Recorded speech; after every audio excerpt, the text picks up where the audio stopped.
আজকে সকালটা শুরু হয়েছে বৃষ্টি দিয়ে। তো বাইরের পরিবেশটা অনেক সুন্দর। আসসালামু আলাইকুম, সবাই কেমন আছেন? এখানে আমি সকালবেলা উঠেই গরুর মাংস ভিজাই দিছিলাম, গরুর মাংস রান্না করব বলে। তো সকালবেলা একটু বৃষ্টি কমার পরে নিচে জানালা দিয়ে দেখি আমার এক বড় ভাইয়ের মেয়ে মাছ কুটতে বসছে। দেখেন কি সুন্দর মাছ কুটতেছে। আর আমি তো মাছ দেখলে কোথায় পালাবো, মানে চিন্তা করে পারি না কোথায় পালাবো। আর এদিকে আমার মশলাও আজকে ফ্রিজে শেষ হয়ে গেছিলো। তো আমি সচরাচর মশলা সবসময় করে ফ্রোজেন করে রাখার চেষ্টা করি ডিপে, যেন রান্নার সময় আমার একটু মানে কষ্টটা কম হয়। তো যাই হোক, আমি এখানে একটু মশলা করে রাখছিলাম। বৃষ্টিটা একটু কমছে, সকাল থেকে প্রচুর বৃষ্টি হয়েছিল, বৃষ্টিটা একটু কমছে। আর আমি আজকে অনেক সকাল সকাল উঠেই রান্না বসায় দিছিলাম। ভাবছিলাম যে সকালে আলাদা করে কোনো নাস্তা বানাবো না, একবারে ভাত খেয়ে নেব। পরে চিন্তা করি ভাত খাইলে তো আসলে আমার এমনিতেই সকালবেলায় ভালো লাগে না, সকালে ভাতটা খাওয়াও যায় না।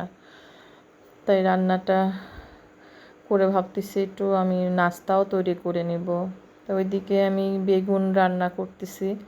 আমার মাংস খাইতে মোটেই ইচ্ছা করতেছিল না আজকে। তো ভাবছিলাম ঘরে কিছু মাংস মানে বেগুন ছিল, বেগুনটা একটু ভুনা করি।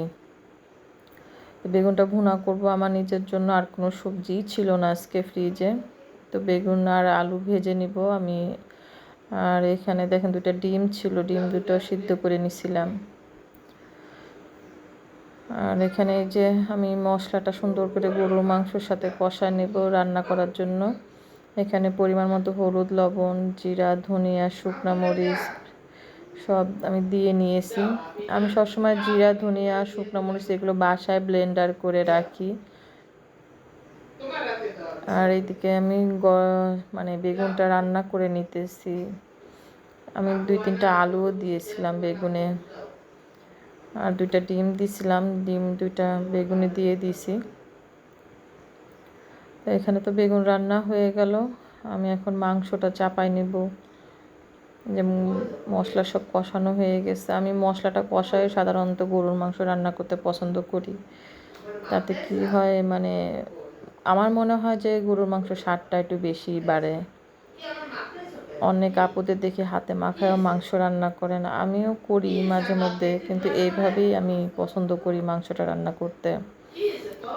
মাংসটা কষানো হয়ে গেছে।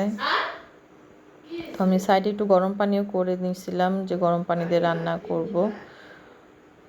ভালো করে গরুর মাংসটা কষানো হয়ে গেলে ঠান্ডা পানি না দিয়ে আমি মনে করি গরম পানিটা দিয়ে হালকা একটু জাল দিয়ে লাবায় ফেললেই স্বাদটা পরিপূর্ণভাবে থেকে যায়। তো এই জন্য আমি গরম পানি, মানে শুধু গরুর মাংসতে না, আমি প্রত্যেকটা তরকারিতেই গরম পানি দেওয়ার চেষ্টা করি আর কি। তো গরুর মাংসটা আজকে রান্না কেমন হয়েছে অবশ্যই আমার কমেন্ট করে জানাবেন।